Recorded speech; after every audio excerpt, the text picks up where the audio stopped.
Bueno, volvemos después de esta pequeña pausa publicitaria que, como ves, son muy cortas. Nos pagan poco aquí en la tele. ¿eh? Estamos aquí en la consulta del doctor Higinio Ayala, cirujano plástico que hace cirugía reconstructiva de la muñeca y de la mano. Y es de lo que estamos hablando. Hemos hablado un poco de la muñeca, hemos hablado de fracturas y algunas cirugías, pero vamos a la mano. ¿eh? La mano, ¿qué funciones tiene? Como he dicho al principio, la mano tiene varias funciones básicas: la actividad diaria, la higiene, alimentación, vestirnos, la parte laboral, es decir, lo que nos desarrollamos como laboralmente, pero también tiene una parte muy importante de expresión. Lo vemos en los artistas, que usan la mano como instrumento, pintores, escultores, lo vemos por ejemplo en bailarines, que las utilizan para bailar, músicos, para expresar música. Es decir, que es el elemento anatómico de expresión más importante junto con la cara. Evidentemente es muy importante tanto la muñeca, como hablamos antes, y que decías de poder dirigir la mano, las funciones de la mano. Pero esta mano está, y esperemos que no, pero algunas tienen patologías. Esas patologías van a ser de diferente tipo, evidentemente. Hemos hablado ya que hemos hablado de las fracturas de muñeca, hablemos de posibles fracturas que hay en la mano. Se pueden romper, lógicamente, los dedos, la mano, ¿desde dónde a dónde va? La mano va después de la muñeca, como hemos dicho antes. El carpo es lo que llamaremos la muñeca, son los huesecillos pequeñitos. La mano a nivel óseo llamamos cuando son los huesos largos, que son los metacarpianos y las falanges. Metacarpianos son estos que los que están aquí. Después vienen las falanges. Las falanges, que están en los dedos propiamente dichos. ¿Cuántas falanges tenemos? Tenemos 3 falanges en los dedos largos y 2 falanges en el pulgar. Muy bien. Se ha aprendido la lección. Estos huesos de la mano también se pueden romper y lógicamente, lo mismo que en la muñeca, decíamos que podíamos operarlos o bien de forma abierta, o los podíais operar, yo no soy cirujano, o por artroscopia también. No, artroscopias para los dedos ya son estructuras ya muy pequeñitas. Sí que se puede hacer, sí que hay elementos de artroscopia finos de 1,9 milímetros que se utilizan sobre todo para la zona de la base del pulgar, o bien lo que llamamos las articulaciones metacarpofalángicas. Más allá todavía no hay instrumentos artroscópicos tan pequeños como para poder hacer artroscopias. Ahí también, aparte de las fracturas, hay procesos inflamatorios de los tendones, porque en las manos, sobre todo en algunas, se notan muchos tendones. ¿Estos tendones se pueden inflamar?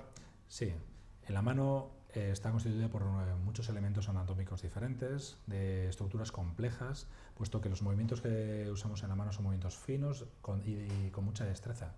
Entre ellos están los tendones de la mano, y es muy frecuente que se inflamen bien porque ha tenido un proceso traumático o traumatismos repetidos, por ejemplo, gente que trabaja de una manera muy seguida, de una manera determinada, que hace que pongan estrés esos tendones, o bien que está asociados, por ejemplo, a enfermedades inflamatorias, como puede ser la artrosis o la artritis reumatoide, otro tipo de inflamaciones crónicas. Me decías que artritis reumatoide vosotros ya no veis. Yo, que soy geriatra, veo mucho, por eso... Porque los geriatras veis la gente mayor que ha tenido esa artrosis, que ha sido tratada que viene con esos dedos y esas manos... con deformidades en las manos gracias a la artritis reumatoide. Son gente mayor que no ha empezado a tomar el tratamiento que están tomando ahora los jóvenes, porque la artritis reumatoide sigue con la misma incidencia hace años que ahora. La diferencia es que hace años se trataba con la medicación que se tenía a mano. Entonces, aspirina, punto. Aspirina, luego pasamos al metotrexate, las sales de oro, etcétera, etcétera. Hoy en día existen medicaciones que ponen a raya todos los síntomas derivados de la artritis reumatoide, entre ellos los síntomas inflamatorios. Y lo hacen de manera muy efectiva, con lo cual nosotros en nuestras consultas solo vemos a aquellas personas mayores que han sido tratadas con las medicaciones anteriores. Pero la gente de ahora, los jóvenes de ahora, cuando digo jóvenes son 30, 40, 50 años, no tienen esas deformidades tan importantes, con lo cual no la vemos tanto en nuestra consulta, lo ven los reumatólogos. Sí, porque ya es otra Estamos en otra seguridad social, estamos en otra evolución sanitaria, ¿eh? Pero sí, algunos podemos tener dedos inclinados y demás, y estos sí los podéis alinear. Sí, porque esas deformidades se suelen asociar a la artrosis y hoy en día no hay tratamiento para la artrosis. Solo hay tratamiento como mucho para frenar un poquito el avance de la artrosis. Pero la artrosis es una enfermedad degenerativa, no es inflamatoria. Bueno, tiene una fase inflamatoria, pero es una enfermedad degenerativa. Con lo cual, y además no hay medicación para curarla, no se cura. ¿Qué pasa? Que por muy lento que intentemos frenar, o sea, por mucho que intentemos frenar el proceso, al final acabará siempre en el mismo punto, que es la destrucción articular. Y esa destrucción articular es la que hace deformidades en los dedos y deformidades en la mano. Antes o después. He visto algún caso que le han operado y le han puesto una placa o les han enderezado los dedos. Sí. Es muy frecuente en la artrosis que las deformidades se produzcan en lo que llamamos en las interfalángicas distales, que es en la punta de los dedos. Se producen agrandamientos, deformidades, inclinaciones de los dedos y eso provoca dolor. Entonces, una manera que tenemos cuando ya hay destrucción articular, una manera que tenemos para mitigar el dolor es hacer una fusión de estas dos falanges. Y eso lo hacemos gracias a un tornillo. Tornillos que van de manera percutánea también. Una abertura pequeñita y atravesamos las dos falanges. Luego, estas inflamaciones de los tendones, las tenosinovitis, pueden provocar contracturas. No se pueden provocar contracturas. Lo que pueden provocar principalmente son lo que llamamos dedos en gatillo. Muchos pacientes me dicen, no, es que yo por la mañana me levanto con el dedo encogido y hasta que no tiro un poquitín y hace un clac, no consigo abrirlo. Entonces, eso es porque lo que produce esta inflamación de los tendones es un engrosamiento y en la zona, un engrosamiento del tendón y justamente antes de lo que llamamos nosotros las poleas del tendón. Las poleas se sitúan en la zona de los dedos, no en los metacarpianos, solo en los dedos, y son como una especie como de túneles anatómicos, túneles fibrosos, por donde van los tendones, de tal manera que nos permite doblar el tendón sin que salte el tendón. Nos permite doblar el dedo, perdón.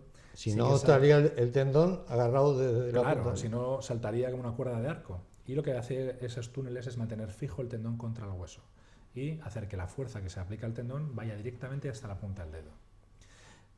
Pero por otro lado, el problema es que como son túneles rígidos, si se inflama el tendón, no permite pasar.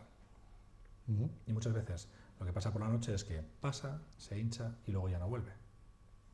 No conseguimos que estire el dedo, hasta que conseguimos que a base de la fuerza o a base de que se deshincha un poquitín, conseguimos hacer que funcione. ¿Y lo podemos arreglar? Sí. Se puede arreglar, yo como usamos lo orientaría como dos fases. Primero, un tratamiento conservador es lo primero que hay que hacer. ¿Eso es lo mismo que el Dupuytren? No, son patologías completamente diferentes, aunque la imagen es muy parecida, que es tener los dedos encogidos. Lo que hacemos con la tenosinovitis es una inflamación, con lo cual vamos a dar una fase primero de antiinflamatorios y de reposo. Si con esa fase no mejora, tendríamos que corregirlo, lo que es abriendo ese túnel anatómico, abriendo esa polea, y eso lo hacemos con la cirugía. O sea que ese túnel por el que va a pasar es lo que cortas. ¿Y después no se viene el dedo? No, porque hay 5 poleas en el dedo. Nosotros cortamos solo una. Una y además la del principio. Con lo cual a nivel funcional no se va a notar. Porque si no, es lo que decíamos. Saltaría. Se nos va a ir el dedo. Pero para que salte tienes que cortar 3 de las 5. Correcto. Y entonces eso es un proceso inflamatorio provocado por qué. Pues, ¿Por qué puedo tener una tenosinovitis? Pues primero, como he dicho, por movimientos repetidos de manera continua, pues en el trabajo, gente que trabaja en las factorías, en fábricas, que está en la cadena de producción y que hace un movimiento repetitivo durante mucho tiempo. O bien, por ejemplo, enfermedades inflamatorias o degenerativas tipo artritis reumatoide o artrosis. Es muy frecuente en la artrosis. Se hablaba mucho antes de los barrenderos, el microtrauma. Barrenderos, limpiadores, que utilizan mucho fregonas, todo este movimiento manual tan repetitivo, eso es muy frecuente, lo vemos mucho en consulta. Pero también se ve en otras personas que no hacen eso. Por supuesto. Ahora muchísimo con el teclado. Gente oficinistas mucho uso de teclado lo vemos también.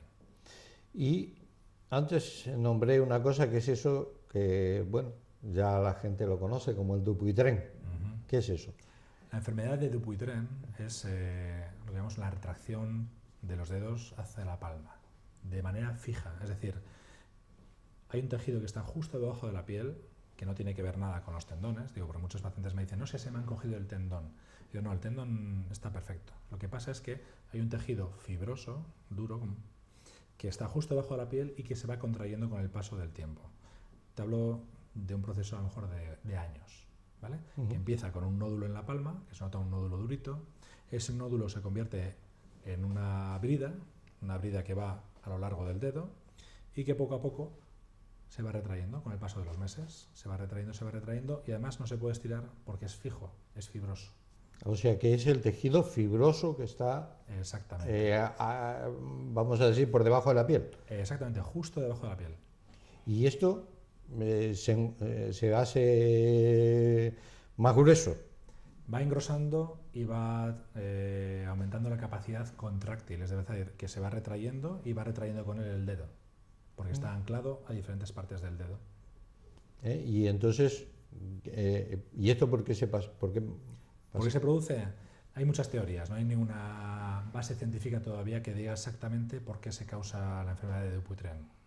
Hay una teoría genética, que es decir, que heredamos genes de los invasores del norte de Europa, la gente pues rubia, de ojos azules, los vikingos, para entendernos, o los celtas, que invadieron toda la parte del sur de Europa y dejaron entre ellos una base genética que genera este tipo de enfermedad. O sea que Pero es una teoría, hay también asociación con la diabetes, con problemas hepáticos, es decir, que es multifactorial. Cuando no hay una sola causa, sabemos que puede haber varias causas que lo puedan producir. Puede encogerse el total de la mano. Sí, pero no es lo frecuente. Lo frecuente es que afecte a uno o varios dedos. En toda la mano lo vemos, lo que llamamos en la diátesis de Dupuytren, que es decir, que son enfermedades es la parte más agresiva de la enfermedad de Dupuytren, que se ve en gente joven y está ligado directamente a una herencia familiar, es decir, que sus padres, hermanos, tíos, abuelos lo han tenido ya. Le podían dejar otra cosa en herencia que no fuera eso. Entonces tienen este engrosamiento de la fascia. ¿Y qué le haces tú? Porque creo que los operas. Sí y no. Hasta ahora, hasta hace unos años, sí que la única solución que podíamos ofrecer a los pacientes, puesto que la enfermedad no se puede curar, es aliviar un poco. O sea, no tiene tratamiento médico. No hay cura. No hay cura para la enfermedad de Dupuytren. Como la iglesia en mi pueblo. No tiene cura. ¿Ah, sí? Cada vez más. Pues lo que hacemos es aliviar esos síntomas de la retracción, quitando esa brida que está justo debajo de la piel. Antes lo hacíamos con cirugía, con diferentes técnicas. Hay muchas técnicas descritas para quitar esa brida, esa fascia que está enferma y poder llegar a estirar el dedo. Pero últimamente, gracias a la investigación, se ha conseguido encontrar un producto que lo que hace es digerir ese tejido, sin necesidad de cirugía. Es decir, que se infiltra ese producto, que es una colagenasa, puesto que la brida, esa brida que tenemos en el Dupuytren, tiene contenido de colágeno. Infiltramos este producto, que es una colagenasa, que digiere ese colágeno. Y después de 24 o 48 horas de acción, de digestión, podemos estirar el dedo y conseguir una extensión completa, que es lo mismo que conseguiríamos con la cirugía. O sea que con esas sustancias ya no es necesario operar. En principio no, tiene la misma tasa de resultados que con la cirugía. Sí, porque con la cirugía también yo he visto por lo menos algún caso que me va por la consulta que le vuelven a repetir. Correcto, en todos los casos tratados de la enfermedad de Dupuytren de manera quirúrgica o con esta sustancia, tienden siempre a volver a aparecer. Eso, por muy bien que se haga, puesto que no se cura la enfermedad con la cirugía, por muy bien que se haga, hay una tasa que vuelve a aparecer, esa enfermedad, que aparece en los dedos de al lado o bien vuelve a aparecer en el mismo dedo que se ha operado. No es que el cirujano sea malo, sino que simplemente no curas la enfermedad con la cirugía. Entonces, hasta un 20 o un 30% de los pacientes que se operan vuelven a tener de nuevo la misma enfermedad. Sí, yo me acuerdo antiguamente cuando los operaban, que les ponían una placa metálicas y los dejaban ahí puestos con la mano estirada, y tenían que estar así no sé cuánto, con unas cosas que les agarraban los dedos para que estuvieran estirados, le hacían una seta ahí en la palma de la mano, y esa era la operación que yo sabía que había. Sí. De ahí no he pasado. Entonces ahora le infiltráis colagenasa y con eso no es necesario La intervenir. cirugía se puede hacer además de manera ambulatoria, incluso en la misma consulta. Como cualquier otra infiltración, pues, por ejemplo, para una rodilla, para un codo. Es una infiltración de ese producto y es acudir a la consulta 2 días después para poner un poquito de anestesia local y estirarlo. Nada más. Nada más, sin pasar por quirófano. Ni rehabilitación casi. Eso, evidentemente es un progreso. Es un gran avance. Hay otro tipo de patología en la mano que es bastante frecuente, y yo últimamente lo estoy viendo cada vez más en la consulta, que es lo que le llamáis el túnel carpiano. ¿Qué es eso? El túnel carpiano es una compresión extrínseca del nervio mediano que pasa justamente por el... O sea, que está aquí en el centro de la mano. En el centro de la mano. Y tiene muchas causas por las que se produce. Me remito también al tema laboral, es decir, movimientos muy repetitivos que hace que se inflamen los tendones, que compriman ese nervio. Hay también causas, digamos, idiopáticas, es decir, que no conocemos la causa de por qué se produce ese túnel carpiano. Puede estar asociado muchas veces también a procesos artrósicos, que cambian la conformación de lo que es el canal de la muñeca, el túnel carpiano, por donde pasa el nervio. El túnel carpiano está aquí en el centro. Túnel carpiano viene del carpo, túnel del carpo. O sea, pasa por aquí. Es decir, el carpo llamamos la muñeca, es el canal por donde pasan los tendones y el nervio en la muñeca, justamente en la muñeca. Por aquí va ese nervio, que es el que va a ir a todos los dedos o a la mitad. A la mitad. A la mitad. ¿Y qué le pasa?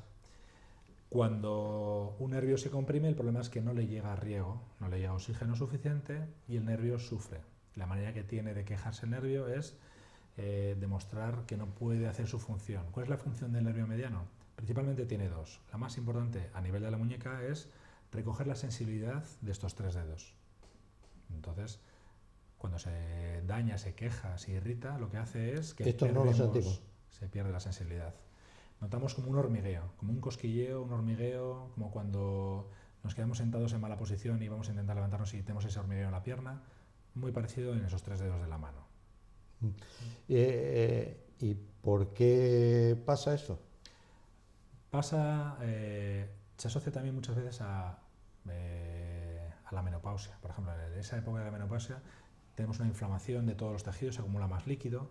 O sea, que es más frecuente en la mujer. Es más frecuente en la mujer, por ese tipo de razón. Y como digo, hay muchas causas que lo pueden producir. Una es esa, y por eso se opera mucho más en mujeres, pues porque está muchas veces asociado a ese proceso menopáusico. Y no tiene nada que ver que me dé hoy golpes, que duermo con la mano debajo de la cabeza. La posición también influye. Evidentemente, el dormir en una postura u otra influye en que largos periodos de tiempo con una postura que no sea anatómica influye en lo que es la compresión del nervio. Pero no es la principal razón de por qué se comprime. Es que muchos pacientes van a la consulta y dicen, es que como duermo siempre con la mano debajo de la cabeza, al tener la cabeza apoyada sobre la mano, esto es lo que me ha provocado eso. Y tiene razón. Hay un síndrome que se llama el síndrome de doble compresión, que se asocia a la compresión del túnel carpiano, es decir, la compresión del nervio mediano a través del túnel del carpo, y la compresión de los nervios a nivel de cervical. Es decir, que hay gente que tiene un poquito de artrosis cervical que asocia la compresión del nervio arriba y abajo. No nos olvidemos que el nervio es una estructura como un cordón. Es un cordón que nace de la médula espinal en el cuello, pasa por la zona del hombro, codo y llega finalmente hasta la muñeca y la mano. Pero en todo ese recorrido se puede comprimir el nervio.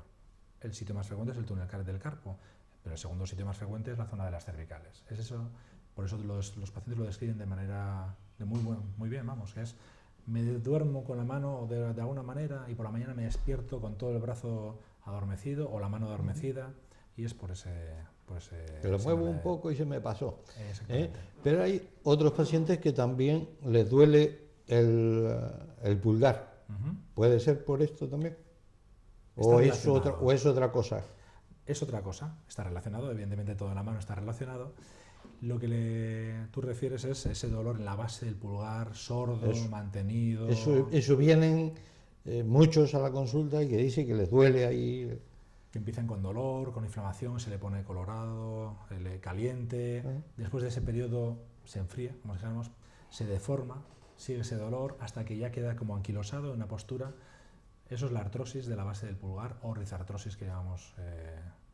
Sí, menuda risa que nos da. Risartrosis, menuda risa que da con el dolor que provoca. Mucho dolor. Pero los pacientes es que vienen con eso. ¿Eso se puede confundir con el túnel carpiano? Muchas veces este tipo de sintomatología se pueden confundir con la tendinitis de la zona de la muñeca, con el túnel del carpo, la artrosis en esa zona de ahí. Es decir, es una parte anatómica muy pequeñita, con muchos síntomas y que tenemos que averiguar cuál es el origen real del dolor.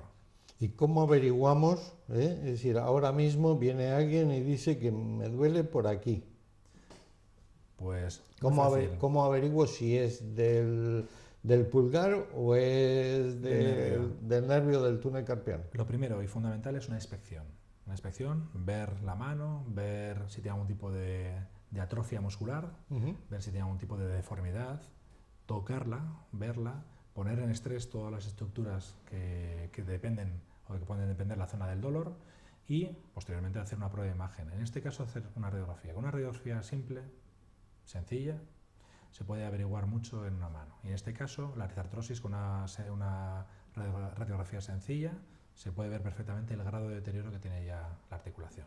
¿Es necesario hacer electromiografías o escáner o alguna otra cosa? Para el túnel del carpo, por ejemplo, podemos asociar también una electromiografía, como tú dices, que es una prueba que ponemos unos electrodos en una parte de la mano y en el antebrazo y podemos medir la velocidad y la calidad de la señal eléctrica que se transmite a través del nervio, en este caso del nervio mediano. Vale. Y eso nos da mucha información en cuanto al nivel de deterioro del nervio. ¿Y qué hacemos? Tengo una risartrosis y tengo un túnel carpiano o una de las dos, porque si no me voy a fastidiar la mano. ¿Qué le hacemos? ¿Le doy medicamento? Pues siempre hay que empezar por una fase en la que hay que ser conservador. Evidentemente, si viene ya con un deterioro importante, pasamos directamente a la solución quirúrgica. Pero la solución quirúrgica es la última solución. Siempre. Siempre. Entonces, muchas veces el túnel carpiano está asociado a la artrosis de la base del pulgar, a la artrosis. En la misma cirugía se pueden tratar las dos. Hay varias maneras de tratar la artrosis. Cuando es una destrucción importante, ya no hay capacidad de que regenere ese cartílago, lo que hacemos es sustituir o bien quitar ese huesito. Hay un huesito pequeño que es el trapecio, que es el que más dañado suele estar.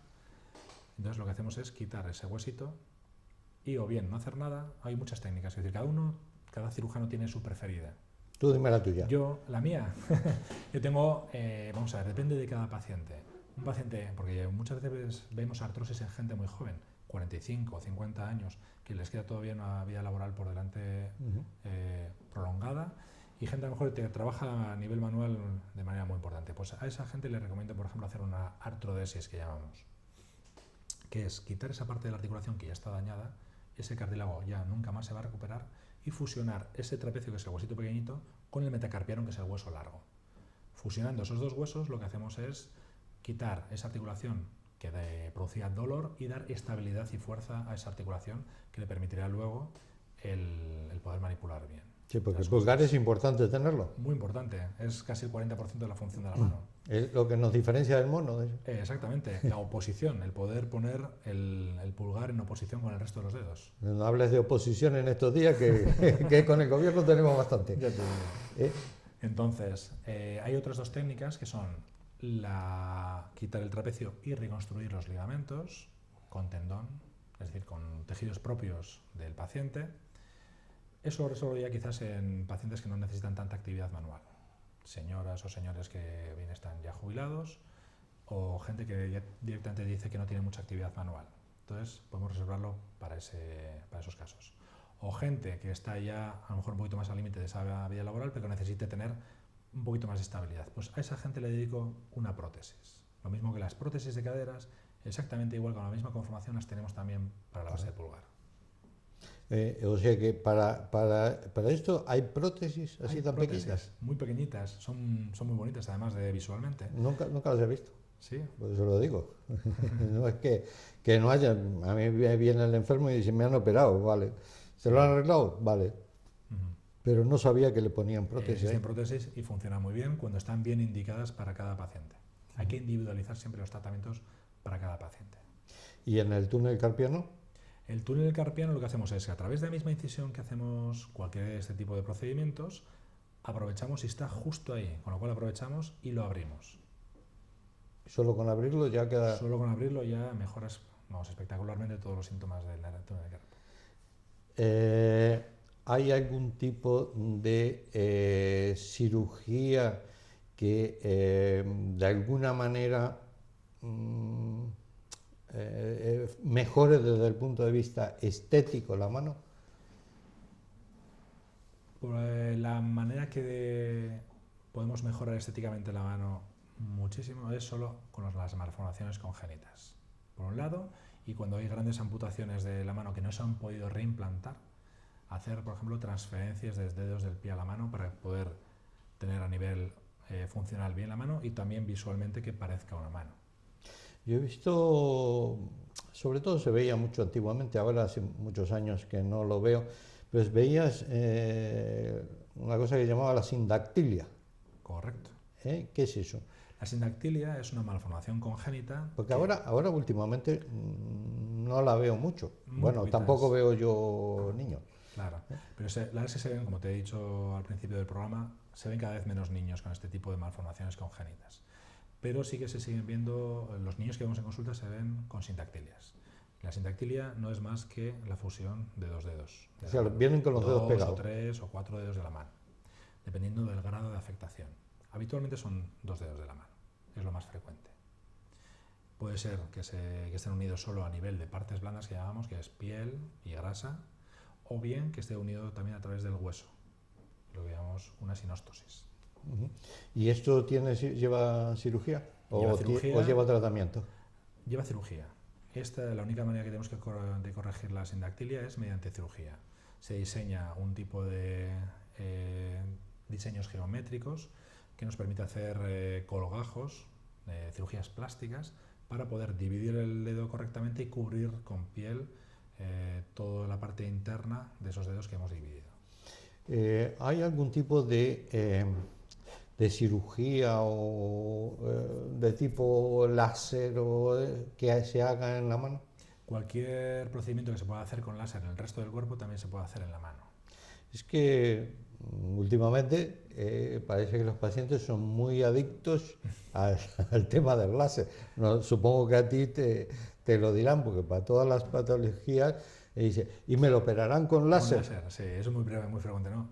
No hay cirugía a la mano por láser, todavía no existe, eso es todavía ciencia ficción. Sí que hay aplicaciones del láser a nivel dermatológico, quitar manchas, tratar pequeños tumorcitos muy localizados, quitar el vello, pero no mucho más de lo que se hace en el resto del cuerpo.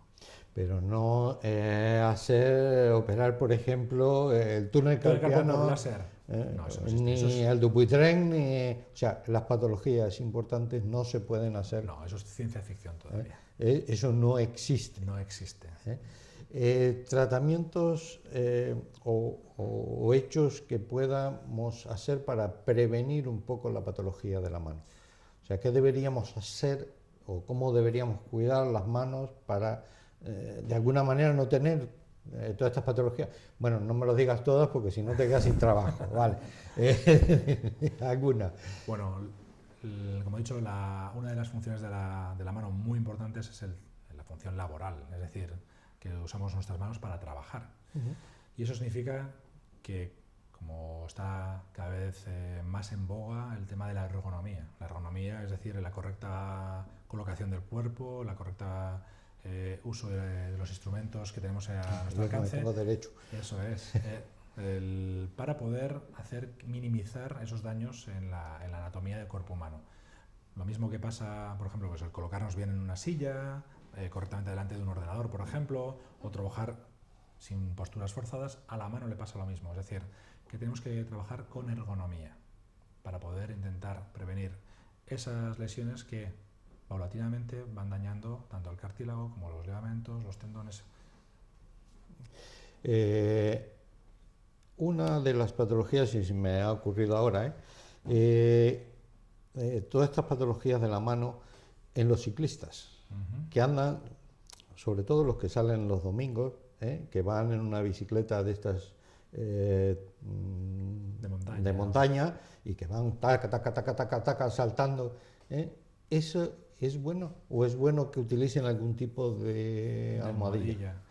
Hombre, cualquier producto que se utilice para hacer este tipo de deportes pues en la naturaleza, o deportes en los que impliquen impacto sobre tanto en los pies, rodillas, caderas, manos, sobre todo, si podemos utilizar algún elemento que minimice ese impacto sobre las manos, va a minimizar evidentemente el daño que podamos sufrir.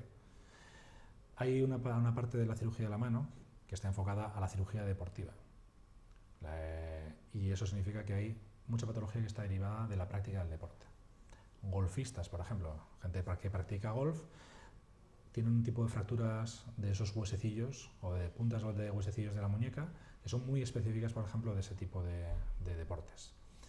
Entonces hay que estar un poquito atentos a la práctica. Siempre que se practica un deporte hay que hacerlo primero con conocimiento, es decir, con un entrenamiento adecuado, con una formación adecuada, y luego haciendo un precalentamiento y unos estiramientos después de practicar el deporte. En la mano también. Sí, los porteros del fútbol creo que lo hacen, sí, ¿no? Pero los demás yo creo que no, porque yo en la consulta normal suelo ver mucha gente que cuando sale los domingos o los sábados o los festivos, que es cuando sale la gran masa de gente a hacer este tipo de deportes y que no hacen habitualmente todos los días, no estoy hablando de los profesionales, pues tienen dolores en las manos de todo tipo.